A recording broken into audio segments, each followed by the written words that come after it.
আপনার আমার জীবনের যত দুঃখ, যত কষ্ট, যত টেনশন, যত দুশ্চিন্তা, যত হতাশা, যত মন খারাপ, এই সমস্ত কিছুর কারণে আল্লাহ পাক আমাদের জীবনের গুনাহ মাফ করে দেন। অনেক সময় আল্লাহ আমাদের বিপদ আপদের মাধ্যমে আল্লাহ অনেক শাস্তি মওকুফ করে দেন। আমরা কোনো পাপ কাজ করলাম, সেটার জন্য যে শাস্তি প্রাপ্য হয়, অনেক সময় অনেক বিপদ আপদের মাধ্যমে আল্লাহ আমাদের সেই শাস্তিগুলোকে মাফ করে দেন। তাই আপনার জীবনের পাপ, বিপদ আপদগুলোকে সবসময় নেগেটিভ নেবেন না, সবসময় নেগেটিভ ভাবতে যাবেন না। এটার মধ্যে অনেক পজিটিভ জিনিস আছে, এটার মধ্যে অনেক পজিটিভ সাইন আছে। আর মনে রাখবেন, পৃথিবীতে যতদিন আছেন অনেক কিছু সহ্য করতে হবে, অনেক ধৈর্য ধরতে হবে। সুপ্রিয় দর্শক, আসসালামু আলাইকুম। আপনারা সবাই কেমন আছেন? নিশ্চয়ই ভালো আছেন। আলহামদুলিল্লাহ, আমরা পরিবারের সবাই বেশ ভালো আছি। তা প্রতিদিনের মতো চলে আসলাম আপনাদের মাঝে আর একটা নতুন ভিডিও নিয়ে। কেমন আছেন আমার সমস্ত আপুরা? নিশ্চয়ই ভালো আছেন, যে যেখানে আছেন সুস্থ আছেন, নিরাপদে আছেন। আজকে কি কি কাজ করলাম তা আপনাদের মাঝে তুলে ধরলাম। ভিডিওটি স্কিপ না করে সবাই দেখতে থাকুন। আর আজকে ভিডিওটি শুরু করলাম দুপুরে রান্না দিয়ে। আজকে দুপুরে কী কী রান্না করলাম তার ভিডিওর মাঝে তুলে ধরলাম। আজকে হলো ছোট চিংড়ি মাছ দিয়ে পুঁই শাক দিয়ে রান্না করতেছি, আর হলো বড় চিংড়ি দিয়ে মিষ্টি কুমড়া দিয়ে রান্না করতেছি। আর মিষ্টি কুমড়া দিয়ে বড় চিংড়ি মাছ দিয়ে রান্না করতেছি।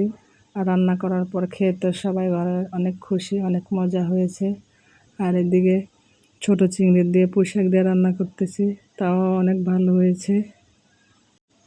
যখন চিংড়ি মাছ দিয়ে পুঁই শাক দিয়ে রান্না করতেছিলাম আর মিষ্টি কুমড়া দিয়ে রান্না করতেছিলাম, তখন ছেলে মেয়ে বলতেছে ভালো হবে না, তারা কোনো সময় চিংড়ি মাছ দিয়ে মিষ্টি কুমড়া দিয়ে খায় নাই। যাই হোক, অনেক নিয়ে রান্না করেছি। যাই হোক, রান্নার পর অনেক মজা হয়েছে। বিশেষ করে আমার ছোট ছেলে বলছে অনেক মজা হয়েছে, যে আম্মু এটা কী রান্না করেছো। ওর কথা শুনে তো সবাই অনেক খুশি। মাঝে মাঝে তাদেরকে ভিন্ন রকম রান্না করে খাইয়ে দেখি, মাঝে মাঝে অনেক ভালোই হয়। যাই হোক, কালকে মিষ্টি কুমড়া তরকারি অনেক মজা হয়েছে, তাই ছেলেরা মজা করে খেয়ে নিয়েছে। আর মিষ্টি কুমড়া তরকারি দুপুরে খাইয়ে শেষ করে নিয়েছে। আর এদিকে কথা বলতে বলতে আমি দুনো চুলায় তরকারি কষিয়ে নিচ্ছি। আর আপুদের কাছে একটা রিকোয়েস্ট করে নিচ্ছি, যারা আমার ভিডিওটি দেখছেন প্লিজ আমার ভিডিওর নিচে একটা লাইক দিয়ে ভিডিওটি কন্টিনিউ করুন। এবং আপনাদের একটা লাইক আমাকে অনেক দূর এগিয়ে নিয়ে যেতে পারে এবং কাজ করার উৎসাহ যোগায়।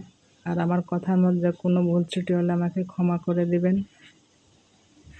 আর প্রতিদিন রান্না করতে গেলে মনের মধ্যে একটা এত টেনশন কাজ করে যে কী রান্না করবো, কী দিয়ে খেলে ভালো লাগবে।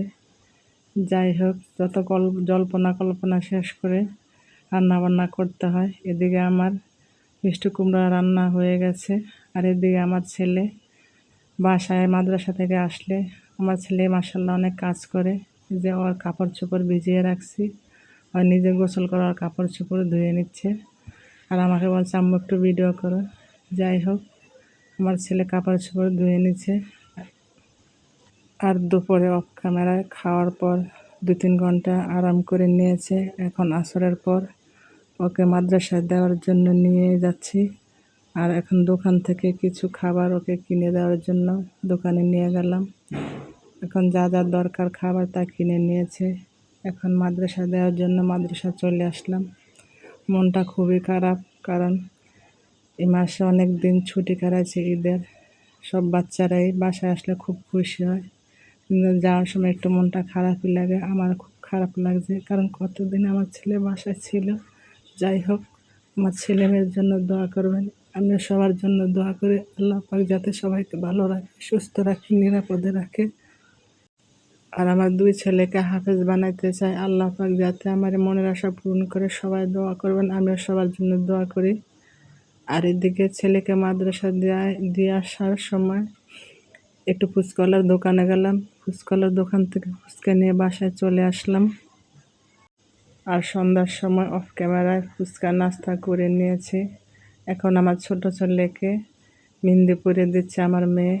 হয়তো মেয়েদের সাজুগুজু দেখলে, মেহেন্দি দেখলে খুব দেওয়ার জন্য পাগল করে। ও মেয়েদের সাজুগুজু দিয়ে সাজগোজ করে।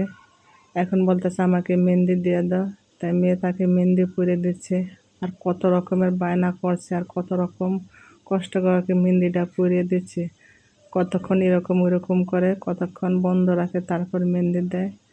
যাই হোক, হয়তো ছোট এরকমই করে। এতদিন আমার ঘরটা খুব পরিপূর্ণ ছিল, এখন আমার বড় ছেলে গেছে, এখন ছোট ছেলে।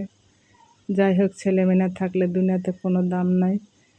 যাই আল্লাহর পাকের কাছে দোয়া করে আল্লাহ পাক সবাই ছেলে মেয়েকে ন্যায় হায়াত দান করুক, সুস্থ রাখুক, নিরাপদে রাখুক। আর কথা বলতে বলতে আমার আপুদের কাছে একটা রিকোয়েস্ট করে নিচ্ছি, প্লিজ যদি আমার ভিডিওর কোনো অংশ জুড়ে একটু ভালো লেগে থাকে আমার চ্যানেলটি সাবস্ক্রাইব করে আমার পাশে থাকবেন। আর এদিকে তো আমার মেয়ে ছেলেকে মেহেন্দি পরিয়ে দিচ্ছে। যাই হোক, আমার মেয়ে মাশাআল্লাহ অনেক সুন্দর করে মেহেন্দি দিতে পারে। আমাকে অনেকবার বলছে মেহেন্দি দেওয়ার জন্য।